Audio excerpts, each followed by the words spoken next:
And a news just coming in, Israeli emergency services are saying that a Palestinian entered an Israeli settlement in the West Bank, excuse me, stabbing to death 2 people and wounding another. The attack apparently taken place at the Halamish settlement. We'll bring you more details as they come to hand. Joining me now is David Khalfa, an analyst from the Institute for European Perspective and Security.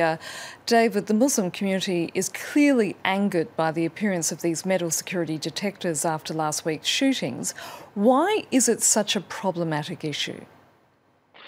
Well, this area, a very small one, by the way, the Temple Mount for the Jews, Haram al-Sharif for the Muslims, is very, it's a very, very sensitive issue that has both religious, historical, and political meanings for both Jews and Muslims. And of course, if you add the political context, I mean the lack of diplomatic process between Israelis and Palestinians, then you can easily understand why it can be really, really dangerous.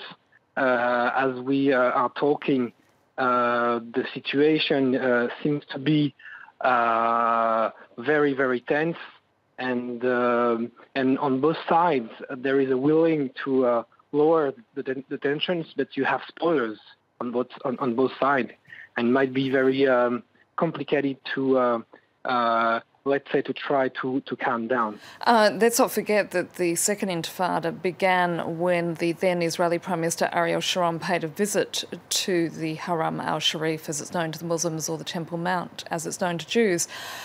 Given we've just heard about this attack occurring in a West Bank settlement where 2 Israelis have been stabbed to death by a Palestinian, just how dangerous is it?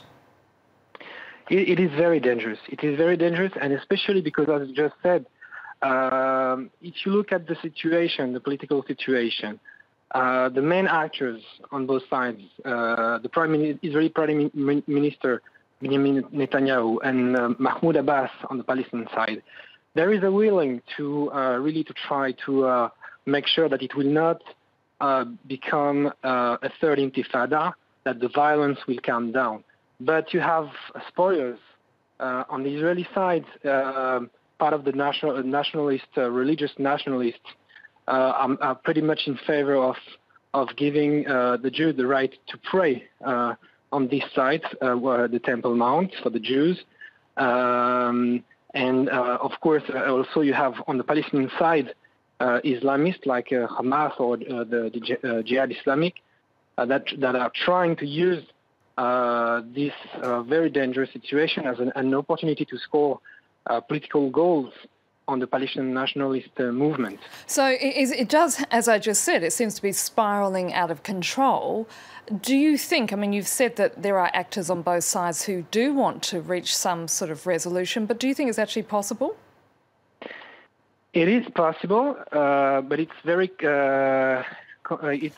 complicated because right now Israel, Jordan, Mahmoud Abbas, and Saudi Arabia, they all want to really to try to lower the tension. But for that, they will need to get to a compromise, and we're a bit far from it. And if you look at what's going on in the U.S. right now, there is no really interest in a mediation because of what happened today. So there is a lack of, there is a kind of diplomatic void, and plus, if you try to look back at what happened, for example, during the second Intifada, it's also a matter of national sovereignty, dignity. So all in all, it's very complicated. It's still feasible. And again, I think that Israel, Jordan, Abbas have a common interest in really trying to lower the tension and make sure that it will not go, down the road. David Khalfa, we're going to have to leave it there. Thank you so much.